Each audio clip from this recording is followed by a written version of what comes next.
Hello friends, good evening. ரொம்ப மாதத்துக்கு அப்புறம் இன்றைக்கி நம்ம வீட்டில் ஈவினிங் ஸ்நாக்ஸு செஞ்சுருக்குறோம்.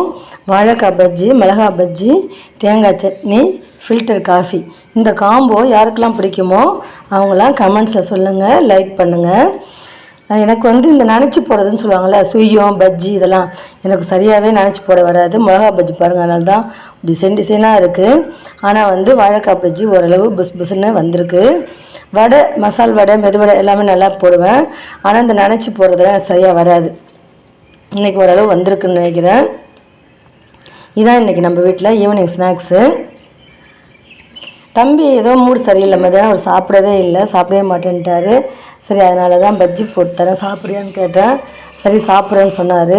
அவருக்காக தான் நான் இப்போ பஜ்ஜி செஞ்சேன். உங்கள் வீட்டில் ஈவினிங் ஸ்நாக்ஸு என்னன்னு சொல்லுங்கள். பஜ்ஜியும் தேங்காய் சட்னியும் யாருக்கு ரொம்ப ரொம்ப பிடிக்கும்னு கமெண்ட்ஸில் சொல்லுங்கள். நம்ம வீட்டில் வாழைக்காய் பஜ்ஜிலாம் பசங்க சாப்பிட மாட்டாங்க.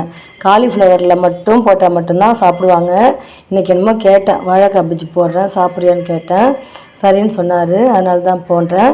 இந்த ஈவினிங் ஸ்நாக்ஸ் பிடிச்சிருந்தால் லைக் பண்ணுங்கள், ஷேர் பண்ணுங்கள், கமெண்ட்ஸ் பண்ணுங்கள். என் சேனலை சப்ஸ்கிரைப் பண்ணுங்கள், பெல் பட்டனை ப்ரெஸ் பண்ணுங்கள். அப்போ தான் நான் போடுற வீடியோ உடனுக்குள்ள நோட்டிஃபிகேஷன் வரும்.